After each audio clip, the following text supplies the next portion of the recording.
بسم الله الرحمن الرحيم الحمد لله رب العالمين وأفضل الصلاة وأتم التسليم على سيدنا محمد وعلى آله وصحبه أجمعين. اللهم علمنا ما ينفعنا وانفعنا بما علمتنا وزدنا علما. اللهم لا سهل إلا ما جعلته سهلا وأنت تجعل الحزن إذا شئت سهلا. سبحانك لا علم لنا إلا ما علمتنا إنك أنت العليم الحكيم. أسأل الله تبارك وتعالى أن يجعل نياتنا خالصة لوجهه الكريم. السلام عليكم ورحمة الله تعالى وبركاته. Inshallah ta'ala, I hope that everyone is well. Please share this session, like the video, while making the intention to indicate to guidance. As the Prophet ﷺ said, "Ad-dalu ala khayri kafa'ilihi," that the one who indicates to good is receiving the reward of the one who actually does that good.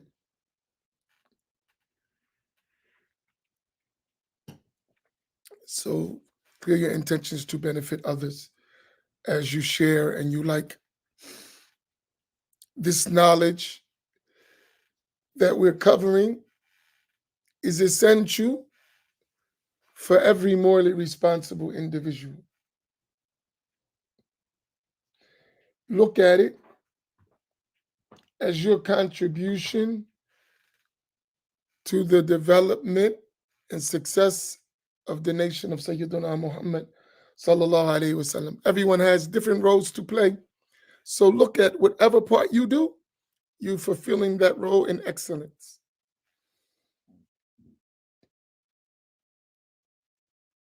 And this is our portion. So let's do it well. This is our benefit to the nation of Sayyidina Muhammad sallallahu alaihi wasallam. And it's not something light. It's a great portion.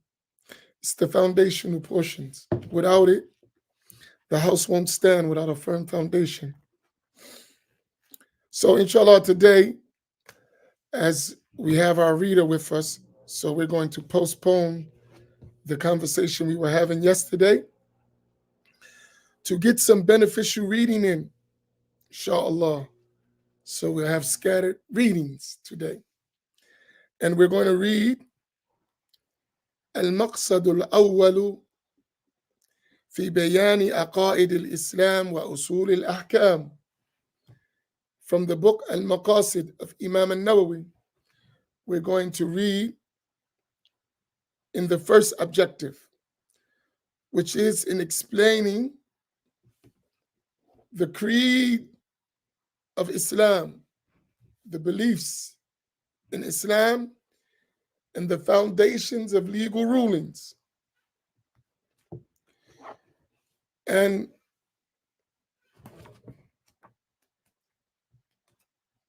this was written by the great Imam al-Nawawi,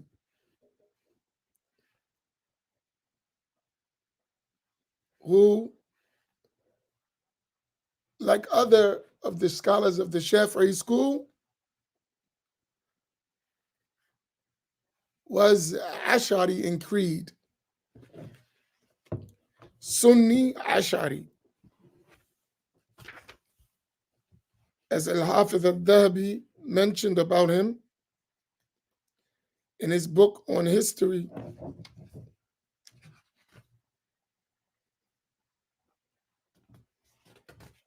MashaAllah.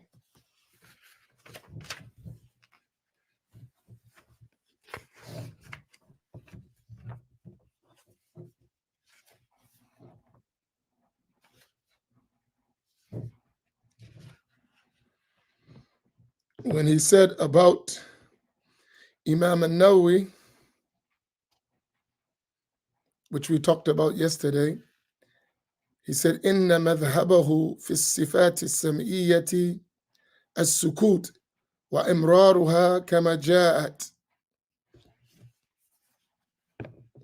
That the madhhab of Imam al-Nawawi in those transmitted attributes of Allah is to remain silent and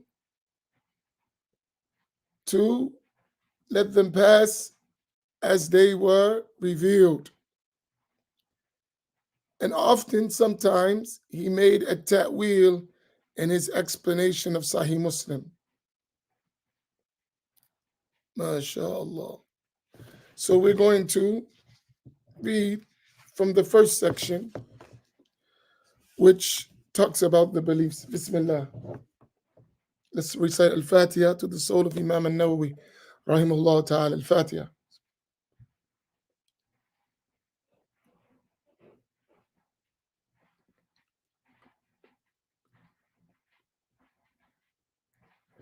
I want you to do something before you do this. Before we start, we need to fix some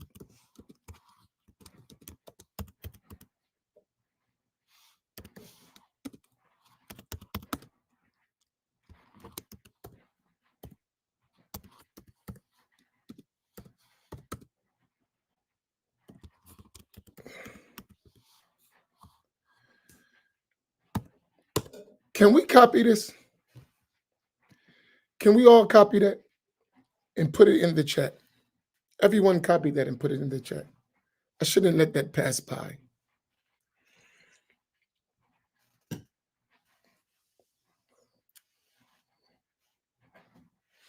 It's very important.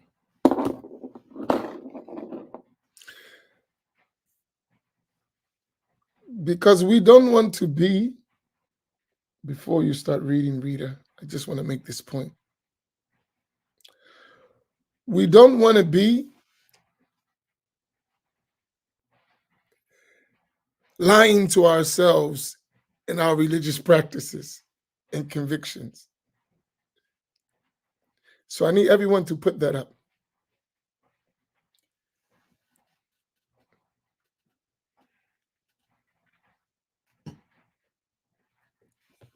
In fact, give me 1 second.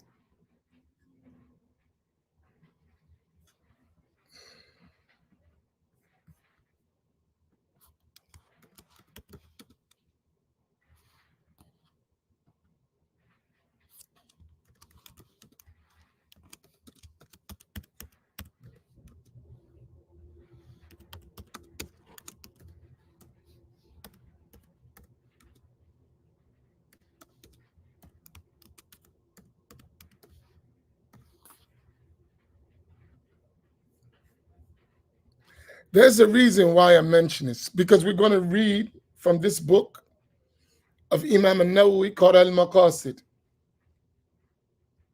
right? And al-Dhahabi mentioned in his book on history, Tariq by al-Dhahabi, that Imam al-Nawawi was an Ash'ari. And today, we don't hear that. All of us, among the first books we read in Hadith is the 40 Hadith of al-Nawawi, right?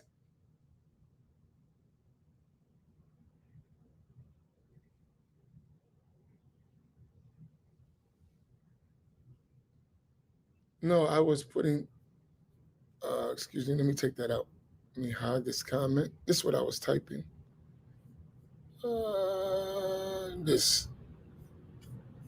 right there. That's what I was typing. And I'm putting that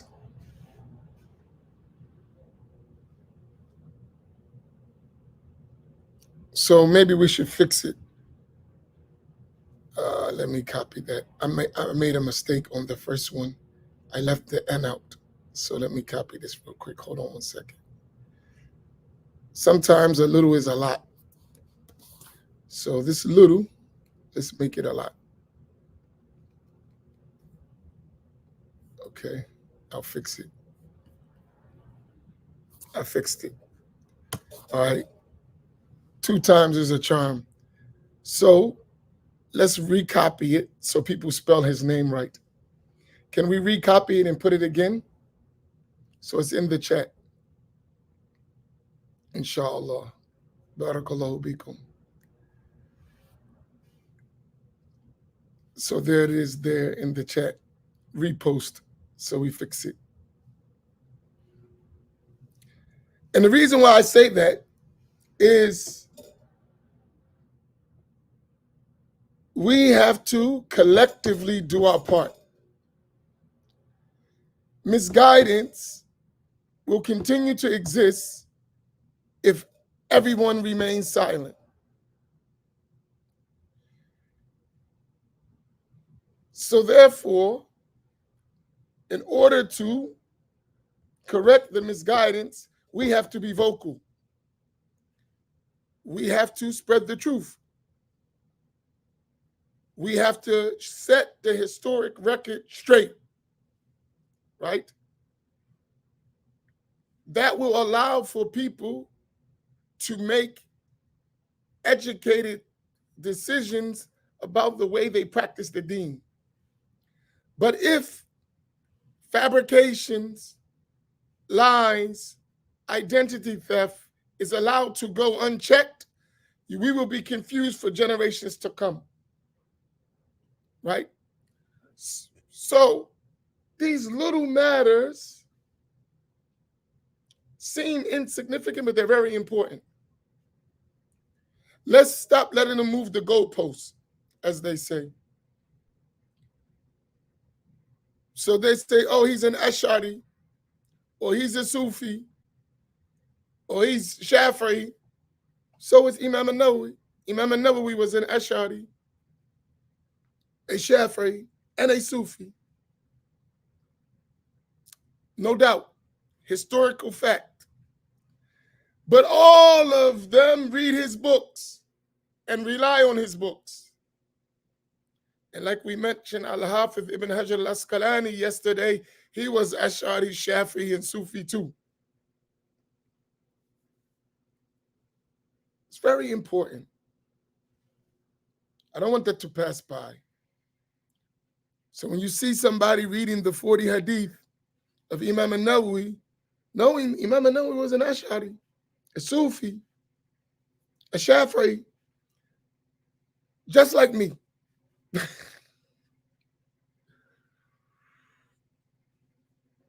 So if I'm wrong, so is he. If I'm a deviant, so is he.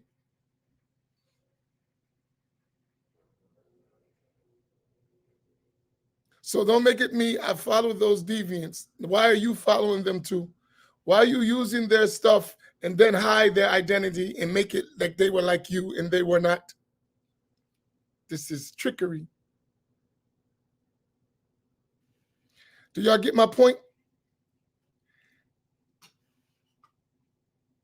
They're hiding stuff from you. They don't want you to know. And then giving you false identities and hijack the whole religion. And they say, just be quiet. Don't say anything. Be quiet. Don't say nothing. SubhanAllah. Why we should be quiet? Okay. So now we're getting ready to read this section from Imam al-Nawawi al-Ash'ari about Aqidah, about the creed, from his book Al-Maqasid. Yesterday we read from Imam al-Ash'ari, Imam al-Nawawi, who's Ash'ari, in his book Sharh Sahih Muslim, and we saw his position. And we read from Al-Hafiz Ibn Hajar al-Asqalani al-Ash'ari, and we saw his position. It's important. They'll tell you, don't say names and give you another name that was not the name that the scholar, a title that the scholars didn't use, and give you a creed that they didn't believe in their name, but tell you don't divide, don't say anything. We're going to give you everything opposite of what you're supposed to have, and we're going to use the same information you have. We're going to switch it and give you a whole different identity, a whole different creed, a whole different practice with your stuff. Subhanallah. Let me give you an analogy before we go. I'm sorry. I just think about this stuff. How many of you are homeowners or vehicle owners? You have your own car. You own it. It's yours, home or car. So either one, so we don't have to be particular. How many of you own a car or a home? It's yours, right?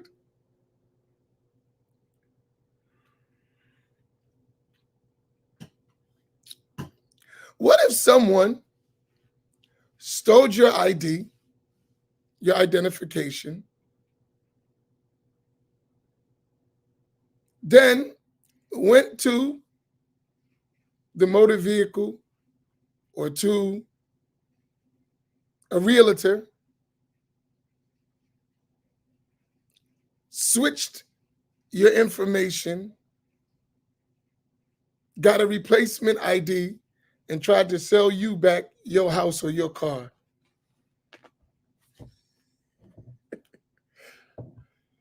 Use your ID, switched it to them, then come back and try to sell you your house and your car.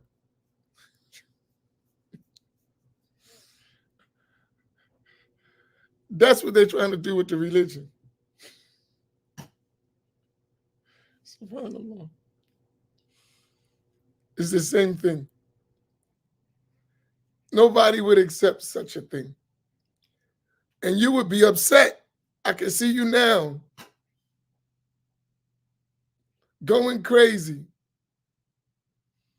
about such an issue. And you'll say, the nerve of you to try to come sell me my house and my car in my name.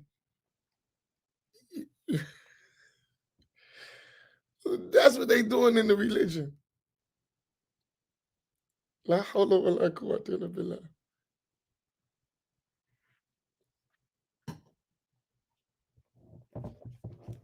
Subhanallah. So don't let it happen. This is the way we don't let it happen. We're taking our stuff back. MashaAllah. Okay, go ahead, Rita. I branched enough. Bismillah. Bismillah ar-Rahman ar-Rahim. Alhamdulillahi Rabbil Alameen. Wassalatu wassalamu ala Rasulillah. The author, may Allah Ta'ala have mercy on him, said, Tenets of Faith. 1.1. The first obligation of all who are morally responsible, in Arabic mukallaf, meaning someone who has reached puberty and is of sound mind, is to know Allah Ta'ala, meaning to know that He is existent and not non-existent, beginninglessly eternal, not originating in or subject to time or space, everlastingly abiding, not subject to end, dissimilar to and other than anything within time or space, nothing in any way resembling Him, self-subsistent, free of need for anything through which to exist or any determinate to condition Him. One, Wahid, without one co-sharer in His entity, attributes, or actions, possessed of almighty power, will, knowledge, life, hearing, sight, speech, such that He is almighty and wills, knows, lives, hears, sees, and speaks. 1.2. He sent the prophets, alayhim salatu wassalam, out of His generosity, protecting them from everything unbecoming them, guarding them from both lesser sins and enormities, both before their prophethood and thereafter. And likewise, since the prophets, alayhim salatu wassalam, are ma'soom, they are impeccable, protected, من الصغائر والكبائر قبل النبوة وبعدها. Before prophethood and after prophethood, they are free from minor and major sins. So obviously, the prophets don't commit kufr. So even though it's not mentioned directly here, it's known. If they don't commit the lesser sins, of course, they're not committing blasphemy, right? Mm. And from every offensive physical trait, such as leprosy or blindness, though they ate, drank, and married, they were the best of all created beings, and the highest of them was he whom Allah Ta'ala chose to be the final seal of prophethood, whose sacred law superseded all previously valid religious laws. Our Prophet Muhammad sallallahu alaihi wasallam, Allah Ta'ala bless him and give him peace. His companions, Sahaba, were the finest generation, the best of them being Abu Bakr, then Umar, then Uthman, then Ali. May the benefaction of Allah Ta'ala be upon them all. Allah. 1.3.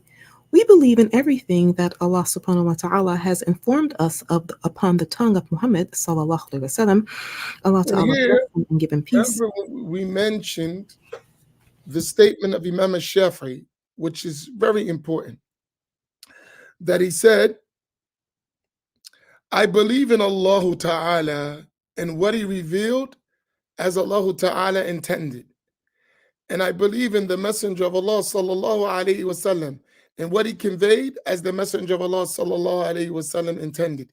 This is very important aspect because Imam al-Nawawi, he said, وَنُؤْمِنُ بِجَمِيعِ مَا أُخْبِرْنَا على اللسان به على اللسان سيدنا محمد صلى الله عليه وسلم.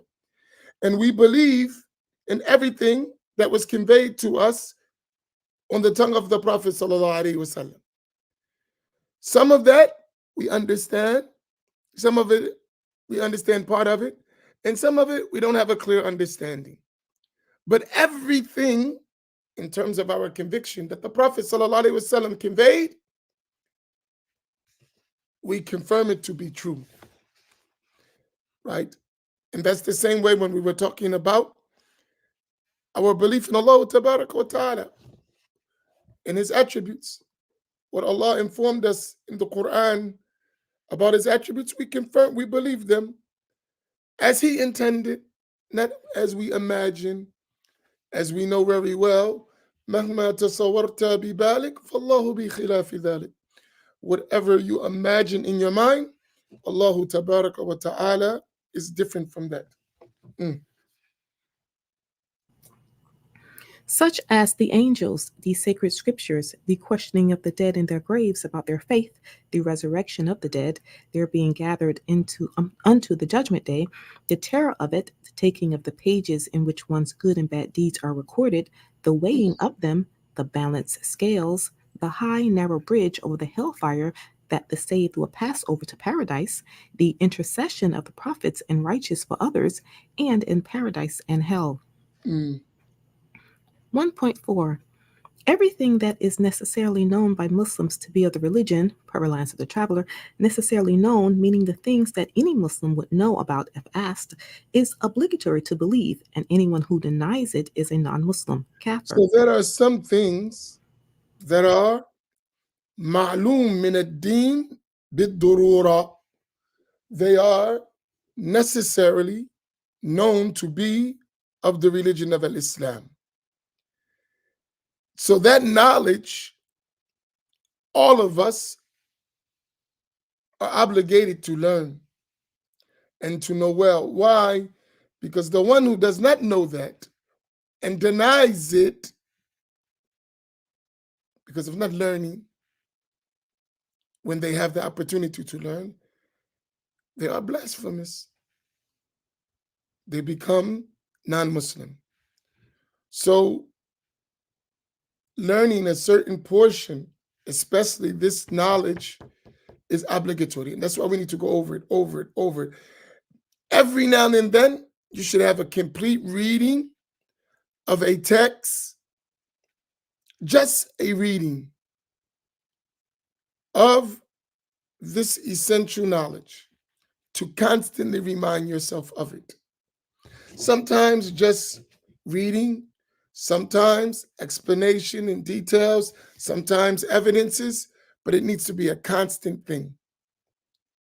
And especially in our communities where many are not aware of the knowledge of the religion that they need to know, in every place there should be reading of these books. And get in the habit to train ourselves to just read, even if it's no explanation. Just get in the habit of reading. So just the text becomes a part of you. And then as you get explanations, you build on that. But make sure the text is a part of you. The way they used to do that in the early days is people memorize these books. So they would memorize, and it would stick. And then they would just add details from the explanation of their teachers. We need to develop that. And if we're not going to memorize, at least we would read it abundantly where it would be in our minds as if we memorized it. May Allah give us tawfiq. Go ahead. Inshallah. Bismillah. Proverlines of the traveler, unless he is a recent convert or was born and raised in the wilderness or for some similar reason has been unable to learn his religion properly. Muslims in such a condition should be informed about the truth, and if they then continue as before, they are adjudged non-Muslims, as is always the case Go ahead. with any Muslim who believes it permissible to commit adultery, drink wine, kill without right, or do other acts that are necessarily known to be unlawful. Per translator, as opposed to Muslims who do these things while believing them to be unlawful, for such people are merely disobedient Muslims, not non-Muslims. Can you go back to the first part of that sentence, that paragraph or that section? Everything that is necessarily known, the beginning or after that? About unless one was a new Muslim, or what was that part you was reading? Unless he is a recent convert or Right. was born and raised in the wilderness or for some similar reason has been unable to learn his religion properly. Here, I want to highlight that. Read it one more time. Unless he is a recent convert or was born and raised in the wilderness or for some similar reason has been unable to learn his religion properly. This section deals with, in my honest opinion, the African American plight. That rule right there applies to us. Why do I say that? Because, number one, access to Islamic knowledge, right, has in proper Islamic knowledge, proper Sunni creed has been denied to us. And even when it was given to us, it was given to us in a way that was not clear with, and it was attached to an agenda and twisted to an agenda most of the time. So you would have such a case where a person would have been Muslim for 10 years, 20 years, 30 years, and never had a clear explanation of Islam. So many issues that may be necessarily known of the religion, they wouldn't know that. Many issues, especially in the area of the creed.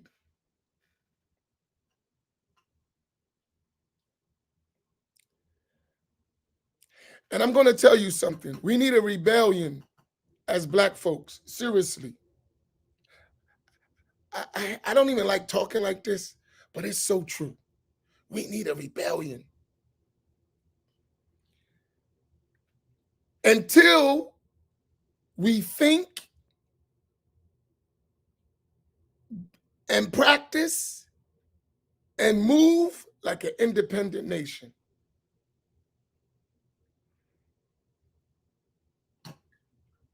It's essential.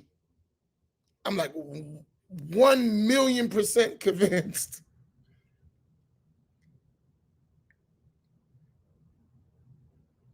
Because if we don't do it, this is going to be our case for a long time to come.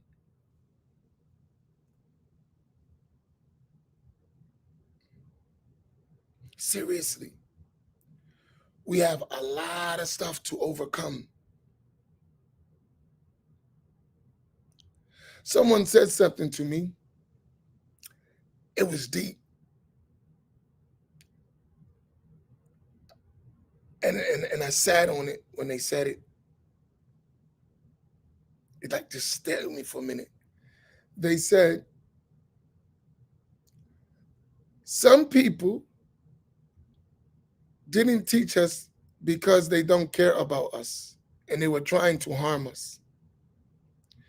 And others sat by and watched people harmed us, and because they don't care about us, they didn't say anything.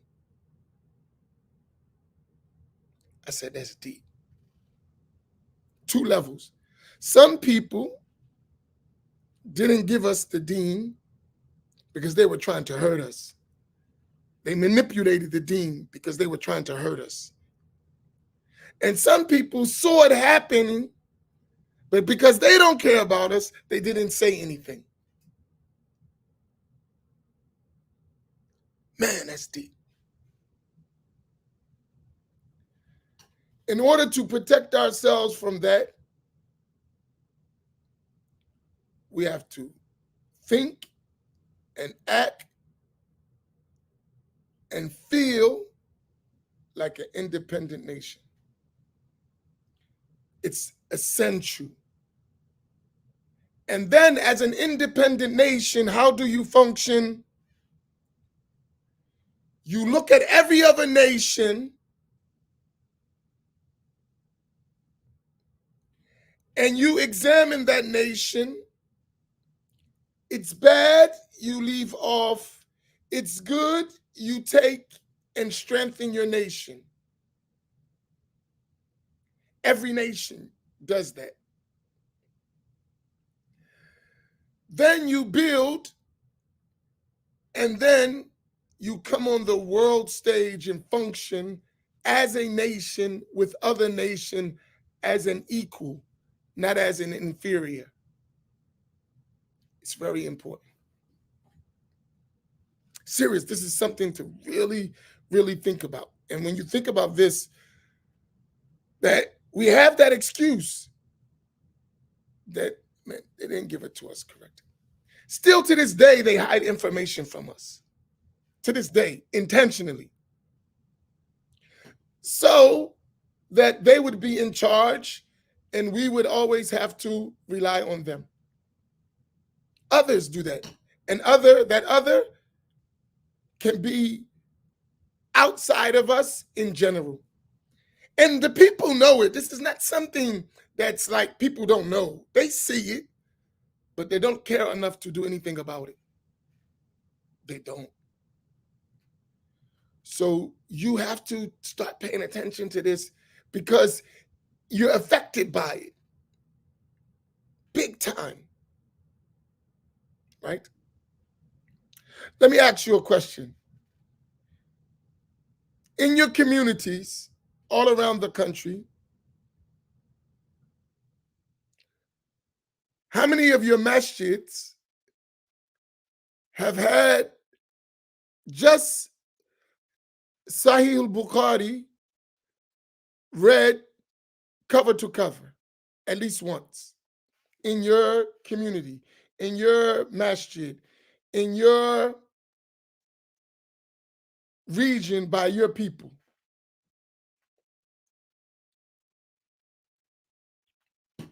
That's a question I want you to think about. In your masjid, your Islamic center, how many of you have had al-Bukhari, Sahih al-Bukhari read from cover to cover?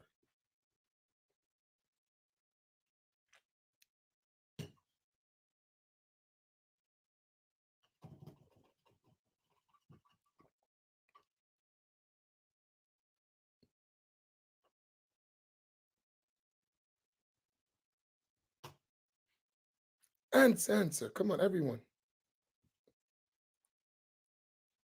I really want you to think about something.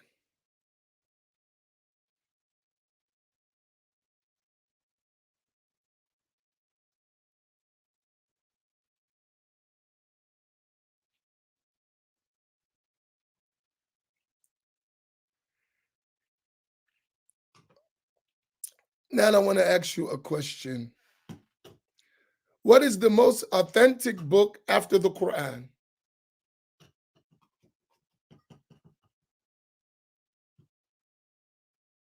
The most authentic book after the Quran, what is it?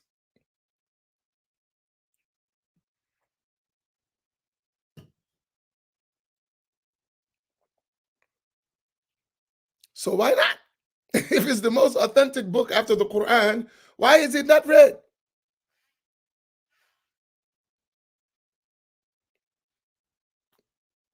You read the Quran, don't you? Why is it not read? That's something to think about.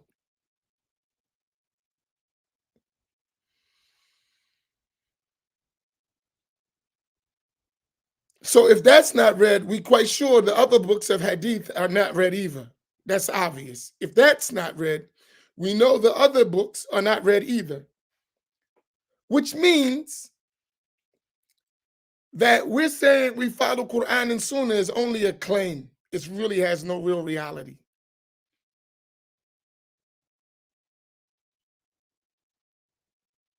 Right?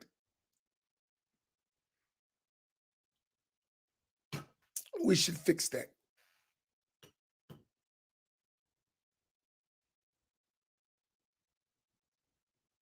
We should fix that.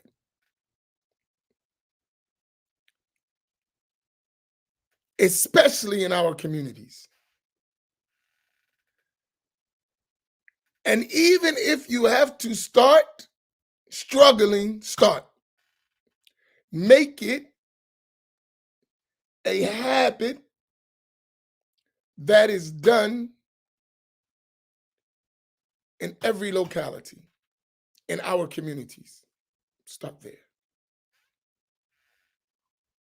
Just read. Don't try to explain. And read in Arabic. Don't supplement it with just trying to read it in English.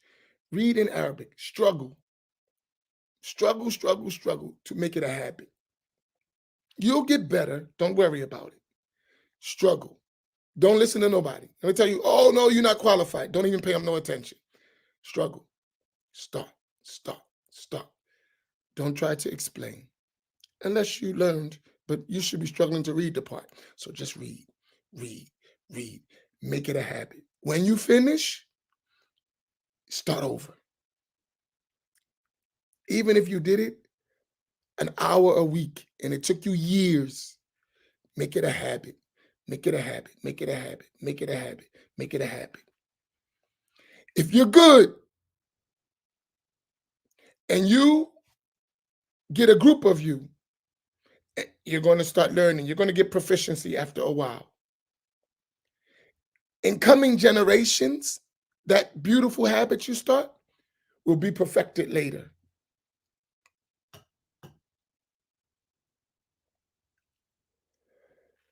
Guarantee you it changed the game. So you just listen if you can't read Arabic. You just sit in the session and join and listen.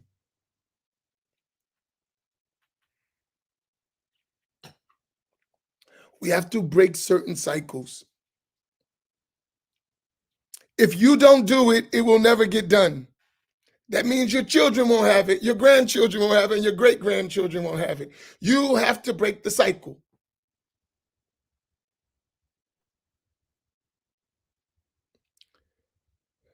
Okay, Rita, I'm going to stop there because we're up to Arkan Islam, right? Yes, fundamentals of Islam. Okay, we're going to stop there. And I know you have to go. I'll finish. May Allah reward you. Thank you very much. Barakallahu biki.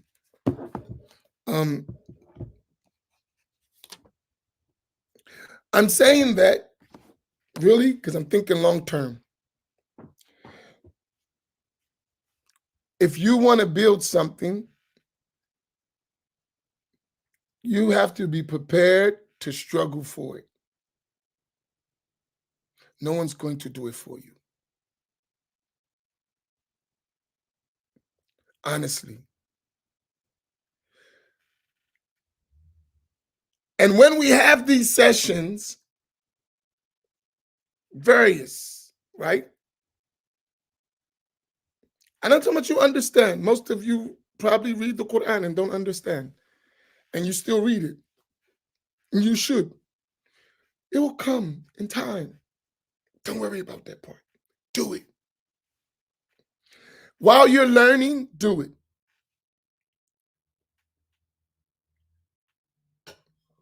Find the one who's the best among you.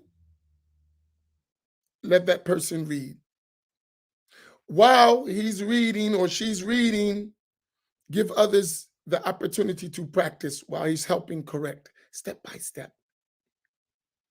And that one who's even the best, and they should go read with someone else to improve their reading as well. So there's going to be the process of improvement for all of us. But we're going to make sure that we start these habits that are all around the Muslim world, have been there for centuries, but missing in our communities, specifically our communities.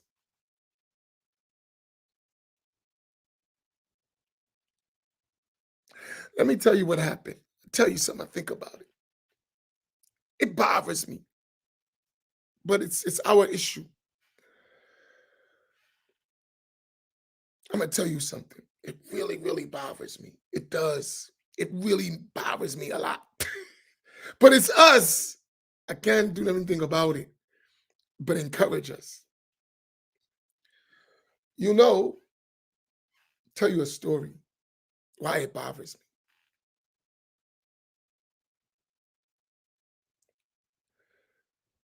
Personal story.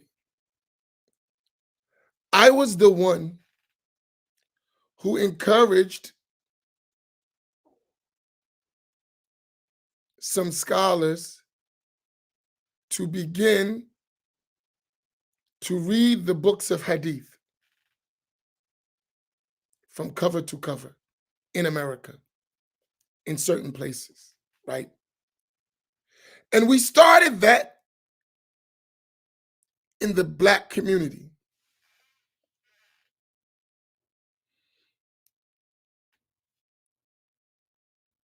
And when it happened, other communities stripped it from the Black community.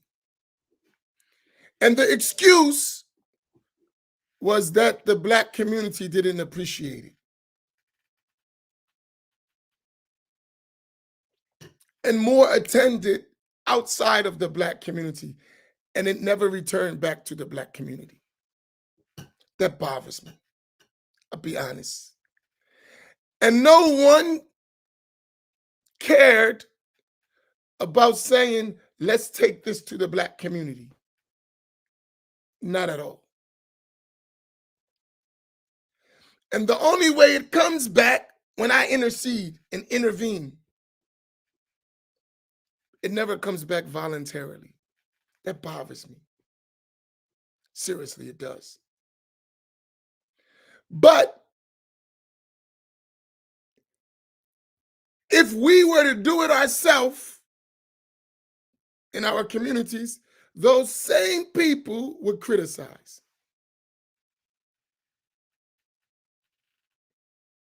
Go figure, as they say.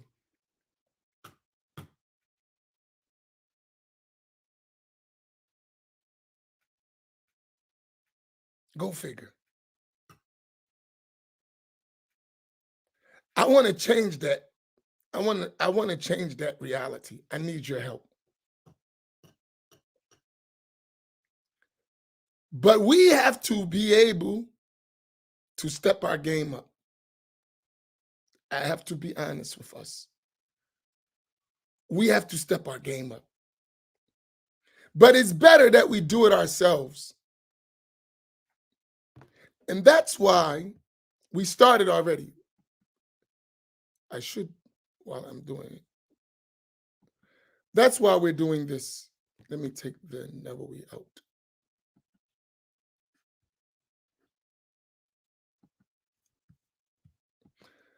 That's why next week, which is next weekend, we're starting the reading of books of hadith. And we're going to do it. We did it in Pittsburgh. We're going to do it at another level in Atlantic City. So this is February the 3rd through the 4th, from 10 a.m. to 6, next Saturday and Sunday. We're going to finish the Arba'in of Imam al-Nawawi with the chain of narration and ijazah. But we're going to do it with our asanid, with our chains of narration.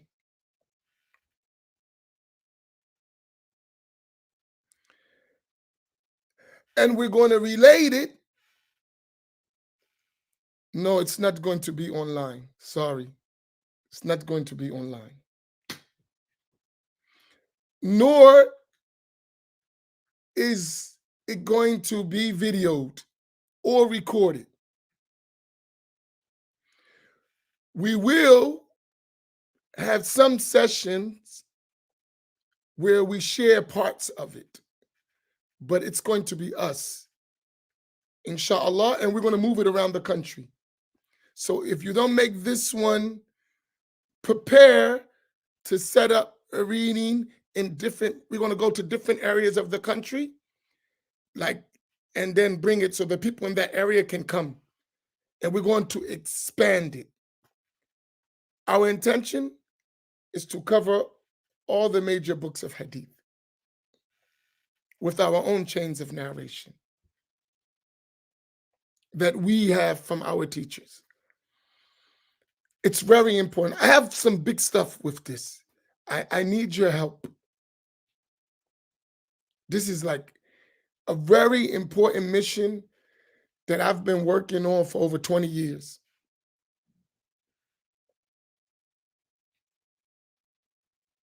I need your help. It's very important.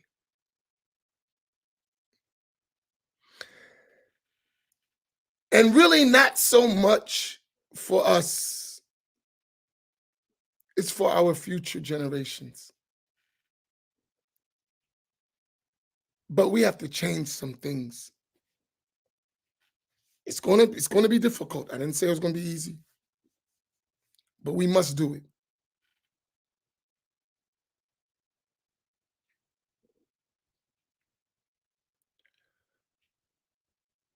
And this is just the beginning stages of what we're going to do.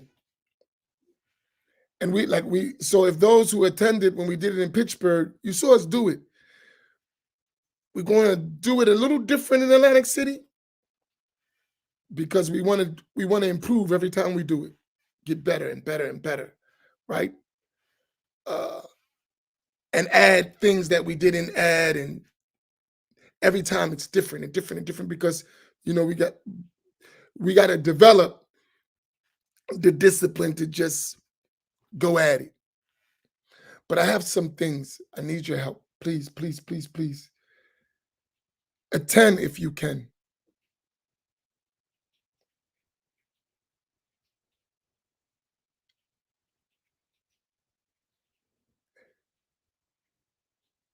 It's only 2 days. We didn't make it 3, made it 2, Saturday and Sunday. But we need all the time, from 10 to 6. We will finish, inshallah. We will finish the book. We will finish. That's why we need all the time. So that means you got to be on time. That means you have to really be in it. And it's not, it's serious. It's not something for playing games.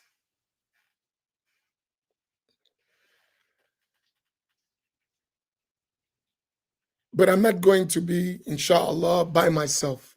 I'm going to be bringing teachers with me. So we all share in it.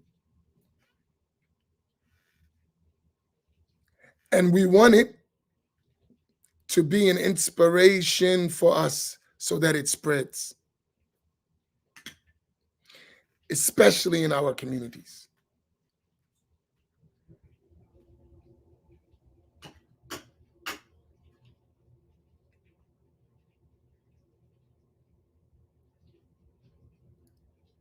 So let's get it and spread it. Bring your friends. It doesn't cost you money. It's free. All right, let me rephrase that. It's free. But since it's free, I'm assuming you would donate something, right? Because you're going to be fed, you're going to be taken. If you know about Maqasid Muhammad, so it's really not free, but there's not a cost put on you. It's what your heart and your goodwill for our work tells you what to do. So let me rephrase that. It's free, but as we know, free is not free.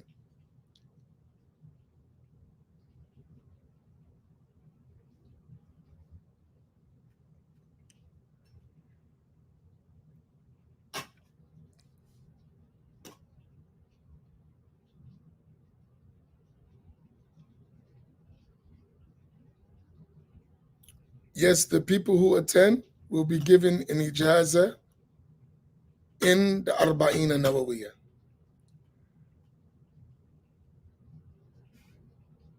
From our route.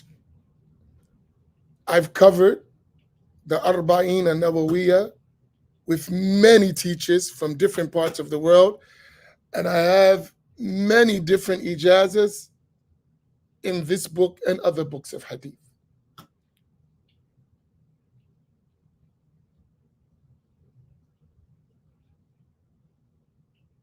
But we got to actually do the reading. We're not just giving out ijazas and you didn't sit and you didn't do anything and you didn't learn. No, not going to happen. You have to sit. You have to be there. You have to learn.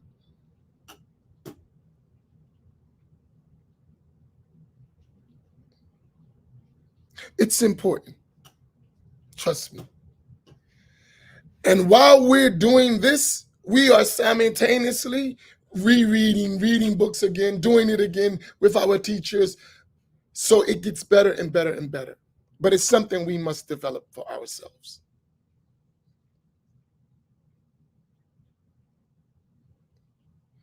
We have to learn to love ourselves. We have to.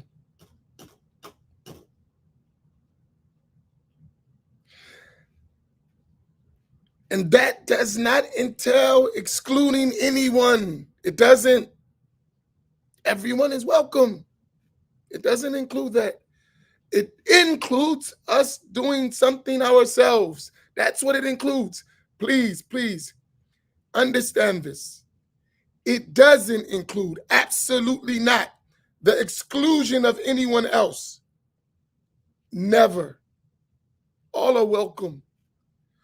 What it does include is us doing for ourselves. That's it. We must do it. It's a must. For our own dignity and our own future, we must begin to do for ourselves in every aspect and cooperate with everyone. It's a must. But we have to raise up in our matters. We have to. We cannot stay at the feet of the world being trampled upon. We can't do it. No. Not even in the name of manners and behaviors, as some of us are so deluded to believe. I got adab. No, you're a slave. You call in slavery adab. That's not. Slavery to Allah is adab. Slavery to others is slavery. And it's blameworthy.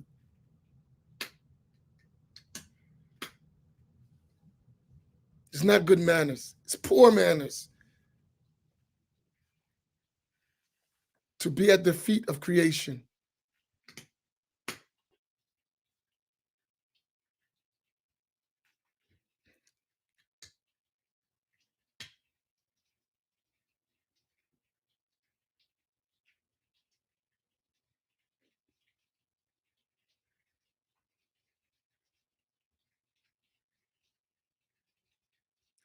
So we're going to get it done, inshallah ta'ala.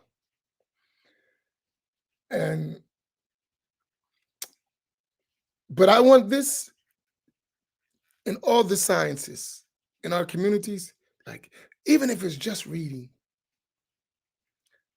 it don't even have to be that deep. Let's discipline ourselves to just cover the information so that we know what we're doing. Like, seriously, it's so important. I cannot emphasize its importance. And I don't want to die without seeing this formation start or even seeing it flowing. I don't, like, because I lived it. So I know what it's like. And I realize what's missing for us. And ain't no one trying to give it to us. Not even us sometimes. We're so busy being humble at the feet of others that we don't even take care of ourselves. It make you want to cry. Because we are great people and we could do great things. But by design, no one wants us to do it. And we don't even realize it to the point we don't want us to do it.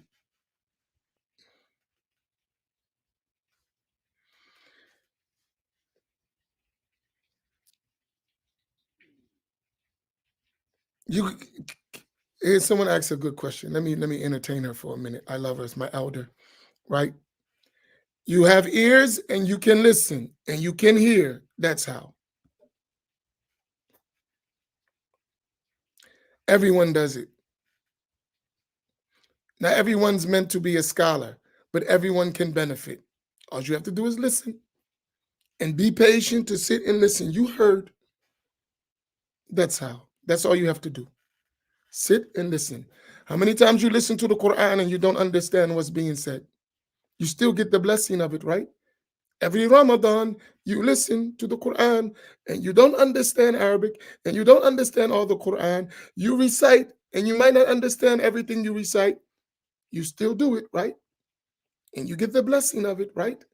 And you develop and you get better, right?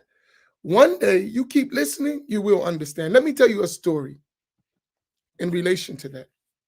There was a woman, when she was a kid, her father used to take her to the reading of Sahih al-Bukhari. He used to take her with him. She was a kid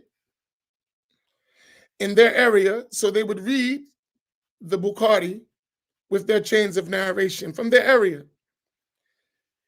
She was a kid. She would attend those sessions. And they would write, which we will do the same. They will record everyone who was in the session and what they heard. Everyone that will be there. So it's not going to be loose. That's why I said you got to be at 10. They will record. They heard this, they heard that, they heard that.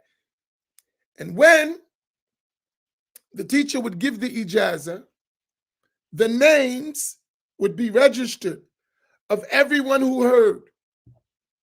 So no one would say that they didn't hear or what they heard. It was registered. Years went by and they found no one to relate al-Bukhari from their people. So they went to the old registers to see who were there. They found none of them still in the area or alive except that girl. They went to her and said, you were received from this sheikh in the register. Your name is documented. And you have the ijazah of hearing from him. Can you join us to revive the reading of Sahih al-Bukhari from your route? She joined them, and if I am not mistaken, before she passed, they had read Bukhari completely 90 times. From the time they started with her till she died, they did the reading like 90 times.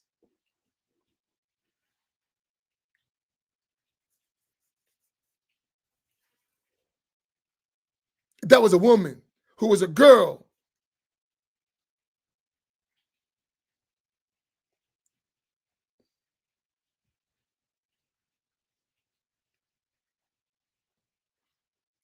And in fact, in some of my chains of Bukhari, they go through her. And that's why the story sticks in my mind, because when our teachers was explaining the chain of narration, they mentioned this woman. It's like a rare narration, a rare chain. I was like, wow, I was blown away.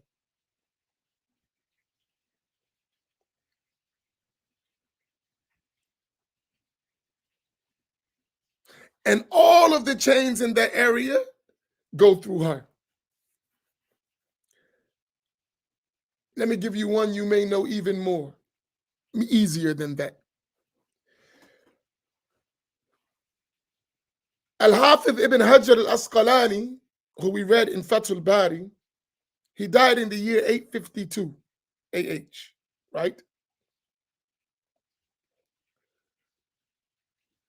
When the great Hafiz Jalaluddin as-Suyuti, who died 9/11,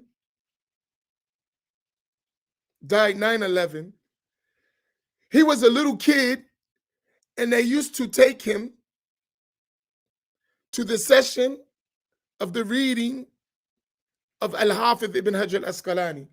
He was very young, 2, 3, 4, something like that. A little kid, right? I don't even think he was pubescent at that age. I mean, mumayyiz. Let me check just to be sure. Hold on one second.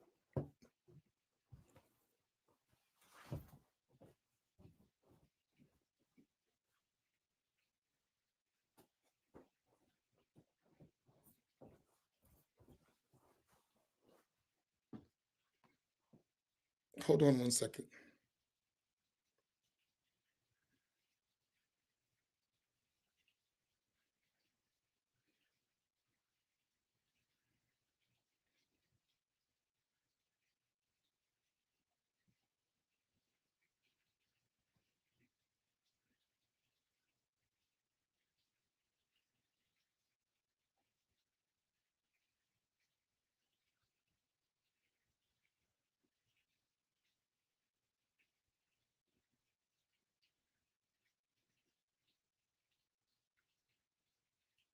Yeah.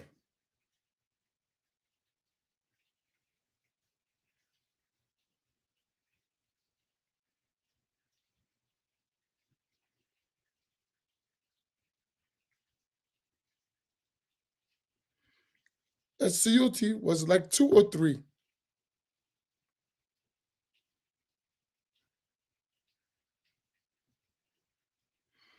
Because he was born around 849. Al-Hafiz ibn Hajar died 852. So he was like 2, 3 years old. His father used to take him to the sessions of Al-Hafiz ibn Hajar al-Asqalani. When you read in our chains of narration, As-Suyuti, when he relates directly from Al-Hafiz ibn Hajar al-Asqalani. He was only 2 or 3 years old. He relates with that high. Most of his teachers were after that. But because he was in those sessions and the ijazah and the narrations were recorded and he was in it, he relates directly from Al-Hafiz ibn Hajar al-Asqalani. That's one more you know. So he was a young child. Look what he became. As-Suyuti is one of the foremost scholars in hadith of his time. He wrote in all the Islamic sciences, especially in the science of hadith. His books are a reference. In the science of Quran, his books are a reference. But his parents were very keen of his education. Even at 2 and 3 years old, they had him in the sessions of hadith. And when we relate, you will notice when we get to Suyuti, we skip everyone and go to Al-Hafiz ibn Hajar al-Asqalani. And he was only 2 or 3 when he was in those sessions. So How much did he really understand? But later, as he learned, he was explaining and he wrote books and explanation and everything. But he got that start in the session, the blessing of the chain, and it's a high chain. So what's wrong with us? It doesn't have value. Oh, when it comes to us, it's no value. But everyone else is valuable. Is that what we're saying here? Or how they say, is this what we're doing? For everyone else, it's valuable. For us, it's not valuable. It's not important for us. It's not important for our children. The great scholars did it. Why we can't?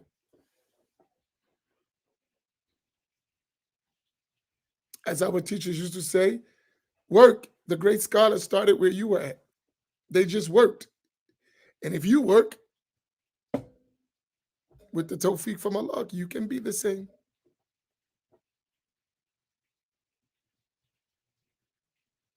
So it's important, right?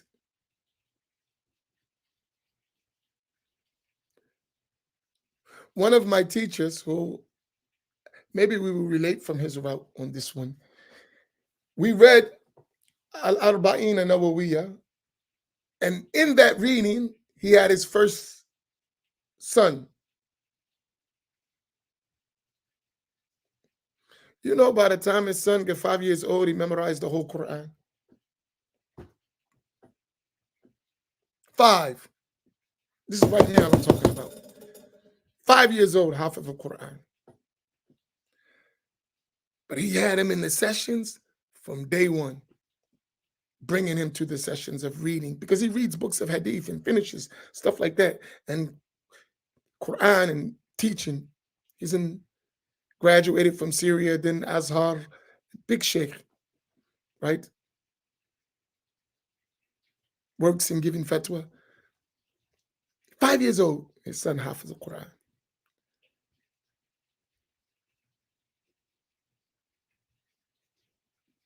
But he was in the environment. So it's doable. Let's make the environment for our children. Why not?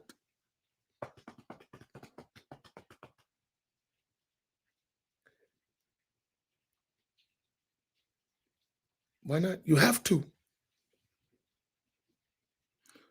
Or your children are going to be in the video with Cardi B, or dancing to the video of Cardi B. We don't want that, do we? That's what's happening to a lot of our youth. There's no future for them except that nonsense.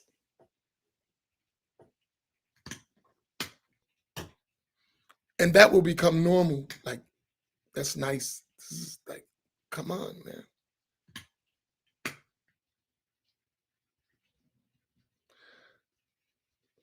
So it's important. Let's do it.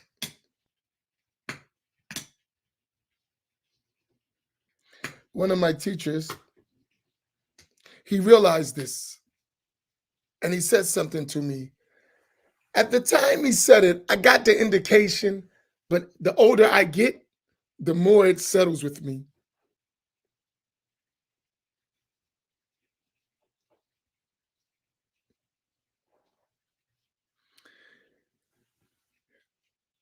He said, when we give you authorization, you don't need to look nowhere else.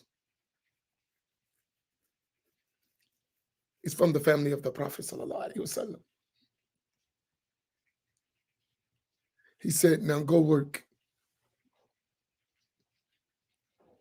When we give you authorization, you don't need to look nowhere else. Go. What we have given you is sufficient.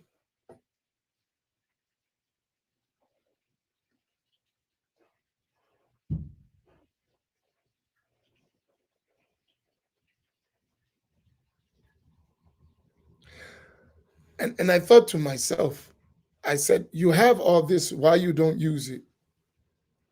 You just keep it for special people? No, make it available for your people. Maybe that's your benefit.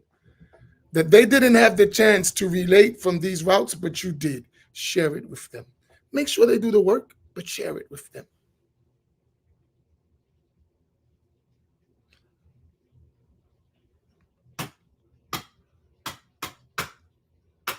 Share it with them. And guess what's going to happen? What is the biggest thing you think is going to happen from this in practical terms on the ground level? What you think when we do this, what's going to happen? You know us as a people, what's going to happen? Let me see if you thinking. What's going to happen when we start doing this?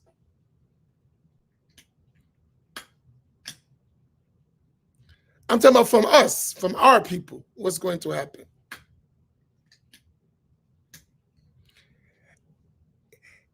It may start off bad, but it's good, really, when you think about it.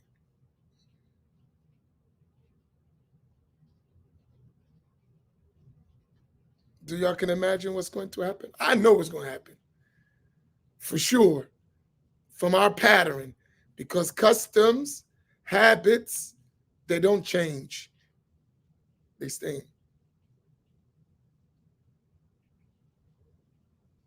Bingo. That's exactly what's going to happen. And that's not a bad thing.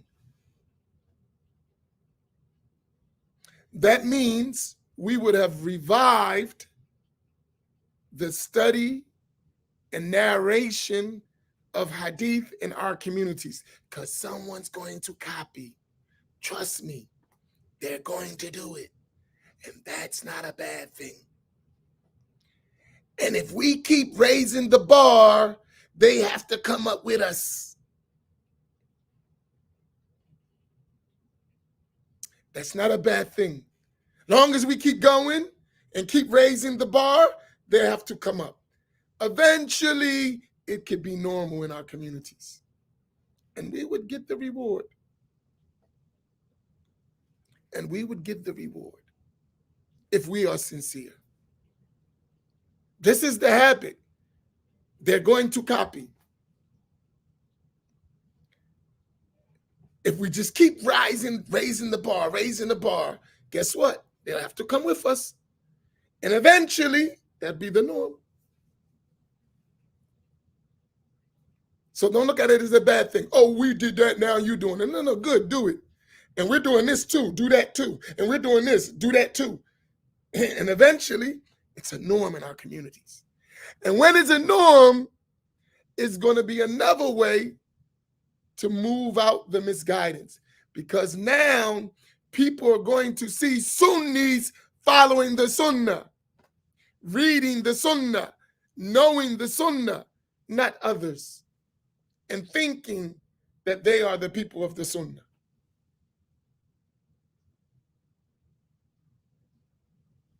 Do you follow my point? Because we are the people of the Sunnah. We have it. And we should want it to spread to its normal. I remember overseas going from masjid to different masjid, people narrating books. Scholars, teachers narrating this book of hadith, narrating this book of fiqh, narrating this. And we would just go from morning to night, different sessions. Our own studies, but then just when you got free time, there is this session over here, there's this gathering over here. Normal. Why that can't be in our communities? Why not? Why in our communities is it strange to see people sitting around learning authentic Sunni knowledge? Why that's a strange thing? Let's change it. Make it normal. If y'all follow me. So please, let's help me make this happen. I need your help. Your help is attending. Us attending. Make some sacrifice. And make the intention for yourself and for your generations to come, that you're establishing a habit. One of the sheikhs who's going to come with us, inshallah, I don't mention him because he's old and I don't want to put him out there, and he don't want to be out there until we actually make it. But he's intent. I am so honored, and he's been asking me about this. He's been asking me, let's do it, let's do it, let's do it for us, for us, for us. And he's over 70 years old.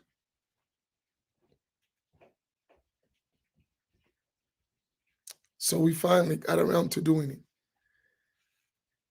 And he's going to be there with us in the reading and in the narration with his chains. So you're going to get a special benefit. And there's going to be some stories because he has what we're talking about. He was doing that in the 60s and 70s. The same thought pattern in the 60s and 70s. But unfortunately, they wasn't able to get it done. And that's what he tells me all the time. We're counting on you. You got to do it.